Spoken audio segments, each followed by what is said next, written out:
आज का पवित्र वचन लिया गया है पहला राजा 19। एलिया होरेब पर्वत पर।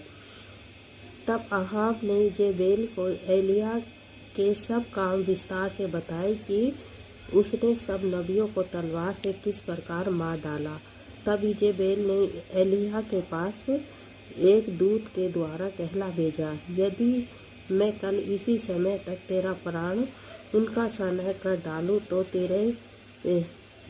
डालूं तो देवता मेरे साथ वैसा ही वरन उससे भी अधिक करे। यह देख एलिया अपना प्राण लेकर भागा और यहूदा के बेशेरबा को पहुँच कर अपने सेवक को वहीं छोड़ दिया। परंतु वह स्वयं जंगल में एक दिन के मार्ग पर जाकर एक झाऊ के पेड़ के तले बैठ गया।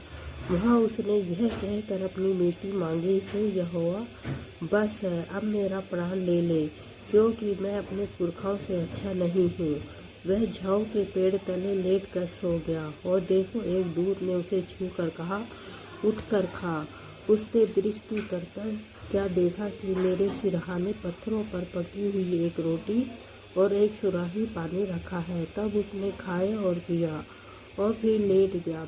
दूसरी बार यहोवा का दूत आया और उसे छू कर कहा, उठ कर खा, क्योंकि तुझे बहुत लंबी यात्रा करनी है। तब उसने उठकर खाया पिया और उसी भोजन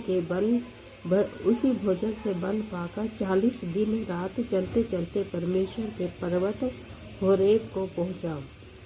वहाँ वह गुफा में जाकर टिका और यहोवा का यह वचन उसके पास पहुंचा, हे एलिया, तेरा यहाँ क्या काम? उसने उत्तर दिया, सेनाओं के परमेश्वर यहोवा के निमित्त मुझे बड़ी जलन हुई है, क्योंकि इजराइलियों ने तेरी वाचा टाल दी, तेरी वेदियों को गिरा दिया और तेरे नबियों को तलवार से घात किया है, और मैं ही अकेला रह गया हूँ और वे मेरे प्राणों के भी खोजी है। उसने कहा, निकल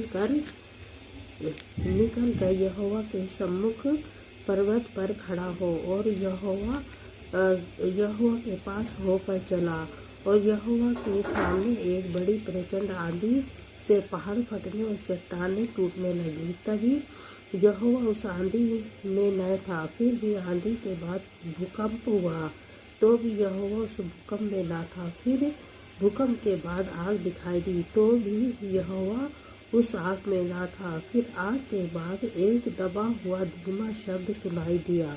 ये सुनते ही एलिया ने मुंह पर चादर ढांका और बाहर जाकर गुफा के द्वार पर खड़ा हुआ। फिर एक शब्द उसे सुनाई दिया, ए एलिया,